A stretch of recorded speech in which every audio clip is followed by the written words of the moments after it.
Well, I'm Dan Babic and I'm with Fab TV, and I'm very excited because I'm here with the amazing director of Bitterbrush. Welcome. Good morning. Hi, Dan. How are you? I'm good. I'm good. So, for those who haven't seen your incredible documentary, give us a little bit of an insight of what it's all about. Bitterbrush well, it's about two young women who are range riders, which means they're cattle herders, and it follows them over one long season that they spend working together way out in the mountains of rural Idaho as they're kind of trying to figure out their lives. And I feel like, obviously, we all go through problems and triumphs in our lives. So I feel like it's almost relatable to anybody that goes on a journey, regardless of what that journey may be. Yeah, I mean, I don't know. There's a mythology. There's some person out there, some kind of human being who knows exactly what they want and how to get there, and it all falls in their lap and they never have to adjust. But I think most of us, like, we have these moments in our lives where we're like, oh, how do I make this work? What do I do? Where do I go? Who am I in the world as a whole? And to some extent, that's where they are, right? And I think that's quite relatable. Yeah, and it's that universal question because it doesn't matter who you are, what at some point in your life we all question, what should I do? Who am I? And what's the next step I need to take? Yeah, exactly. So for you, what was it that made you want to direct this documentary? Hmm. I was living out there. So they were Hmm. actually my neighbors. I was living out off the grid in a cabin in rural Idaho while I was making my previous film. And I found myself just really transformed by the experience of living more slowly and living more in tune with natural rhythms. And so I wanted to explore that in a film. And I also was longing to work with women. And so I met Holland at my neighbor's for dinner. And, that kind of planted the seed that eventually germinated into maybe I should follow up on this and see if there's a film here. I love that because that's how it always starts, like by planting a seed. Because I think when people follow your career and they see the things that you've done, they think, oh, I could never come up with that, or I could never create something that big. But it doesn't start off that big. It starts off with, as you said, it's just a small idea and it begins to grow. Yeah, and a bunch of other maybe not even bad ideas. I was about to say a bunch of other bad ideas, but a bunch of other ideas that don't make it, right? Like, I think part of the creative life is we chase different things until we feel something is a fit, and it's only once you arrive at that kind of certainty that, oh, okay, now I see this, I see what it is, I've met this person, I connect with what she cares about, and I think I see a path forward, that then you really push with it. And for every film you make, there's probably three that you didn't make, right? So I love that. it's not that high, I guess is what I'm Yeah. saying. But eventually it's law of averages. If you just keep putting stuff out there and eventually like something will stick. Yeah, and I think it's that curiosity, right? That interest in playing with your understanding of the world by engaging with people who, who aren't you, who are different from you, who bring their own background. That's what I like about this type of documentary work, is like I get to learn so much and come to understand and really care about two people working in an industry that I didn't really know a lot about. And that's interesting for you as well to kind of to tackle something that you don't know. Were you scared stepping into that, or were you excited? How were you feeling stepping into a realm that you hadn't really visited before or weren't familiar with? I felt comfortable in terms of the land because I lived there, and so I had a good relationship with that. But I didn't grow up in ranching, and I don't work in ranching, and so I really relied on talking to my neighbors, talking to the women, and trying to understand their concerns, trying to come to understand the detail of how they do their work. I would just ask them questions about the dog commands, about how they work with their horses, and they love what they do. So of course they were happy to sort of educate me, and I found it fascinating. And it's fascinating because again, most people don't have insight to this world. So I think that's what makes it so special is it is unique. And, especially women as ranchers, it's a story that's not told enough. Yeah, we don't see that a lot of the time, even though there are a lot of women who are really skilled ranchers.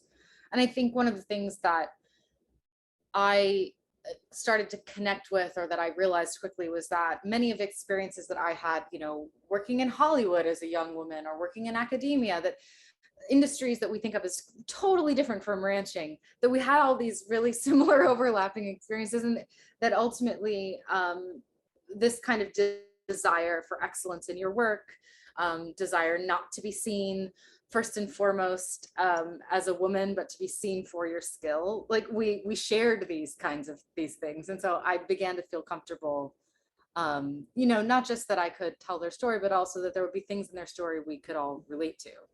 Yeah. And even, you know, obviously, you know, everything is moving forward. It probably has never been a better time to be a woman, but it's still not where it needs to be. So even, you know, every time a documentary like this comes out, every time you connect to other women in different fields, I feel like it almost brings us a step closer to getting where we need to be. But we're nowhere near where we need to be, even though we're having this, I guess, global conversation about trying to move the needle forward. Yeah, I think, you know, I think questions about how we achieve social change are actually incredibly complicated, right? Yes, And so yes. as a storyteller, you know, I have to think carefully about how I'm positioning the people in my film, and how I'm presenting them, and if I'm framing them in a way that feels true to their experience. Like that's kind of, for me, that's question one. And so in that case, that meant just really centering their love of the place, their friendship, and their expertise, because that was the stuff that they were stepping into every day when they put their boots on. And then let those other conversations that, you know, that frankly can feel a little bit demeaning, the sort of like, oh, how'd you become good at this? Which, you know, Yeah, leave those to the side, right? right. That's awesome. And for you, what was the biggest thing that you felt that you learned filming this documentary from the women? Hmm. I think, you know, I would say I learned from Coley, and I still learn from Coley every time I talk to her, the incredible power of that combination of having determination and drive and desire for a certain life for yourself, combined with an incredible humility.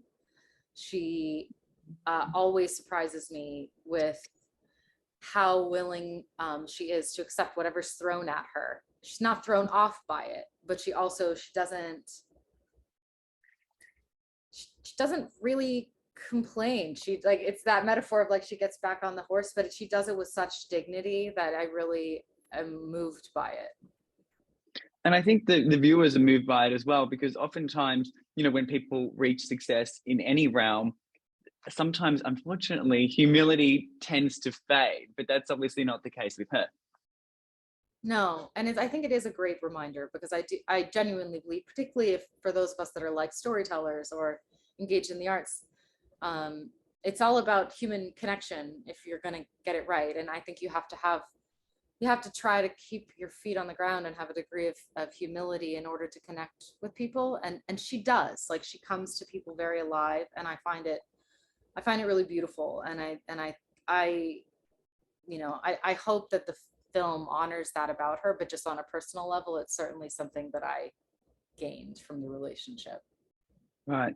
And probably being in nature, I don't, you know, I think everyone has different beliefs on, you know, on God and things like that. But I can only talk from my own experience and talking to people I know. But, you know, I definitely feel my sense of spirituality or God when I'm in nature. So there is something that brings out humility in you, kind of brings you back to your authentic self, being in natural, healthy environments. Yeah, it's something about the grandeur of it puts a certain scale on our own troubles, right? Right. And I think that can be really transformative. And for you now, having, you know, lived in a rural area, uh, what is it like when you get back to a city? Well, you know, I mean, I will very happily confess to loving good restaurants. You know, I used to be a professional dancer. I love indie cinemas. So I have no problem in being back in a city and enjoying all those things. But I find myself thinking about how to bring with me the sense of calm and grounding and connection that living out there gave me.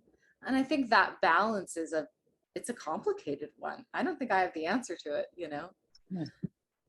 Awesome. Well, just before we do go, what is it that you hope that people do get from the documentary when they go and watch it? Hope they just lean into the world and the experience of the two women. I hope that they can connect with them and accept the way that they feel and see the world and allow themselves to be, you know, transformed a little bit by their time out in that landscape, even if it's in a, you know, virtual way. That's sort of my wish. Well, thank you. I think you're definitely going to fulfill that wish, and yeah, just continue to do what you're doing, because it's amazing, all of the stories that you highlight and continue to highlight through the work that you do. So thank you. Thank you. Yay. Thank you so much. I really appreciate it. Oh yeah, I appreciate it too. You're from Australia, huh? I am. I'm an Aussie. You're an Aussie. I ask because my producer's husband is an Aussie, and Oh. we're conspiring to send Coley to Australia. Oh, I love that. Holland wanted to go when she was younger, and it's like what they do is a needed, like a high priority visa profession. Yes, yes. So we're conspiring to give Coley some time in a different ranching environment, you know, and like let her go see how Aussies do the same thing but differently, you know. That's awesome. That's awesome. I know we've got to go, but if ever you need any help, obviously I'm another Australian contact and I work in the media, so I can give you my email. Yeah. Oh, that's really sweet. Thank you. Of course, of course. Well, good luck with the rest of your interviews, and I'll make sure your publicist gets my email. So if you want to reach out and I can help facilitate anything in any way, I'll do that. So. Oh, thank you, Dan. That's really sweet. Of course. Thank you for the interview. Of course. Thank you so much. Enjoy the rest of your day. You too. Bye. Bye.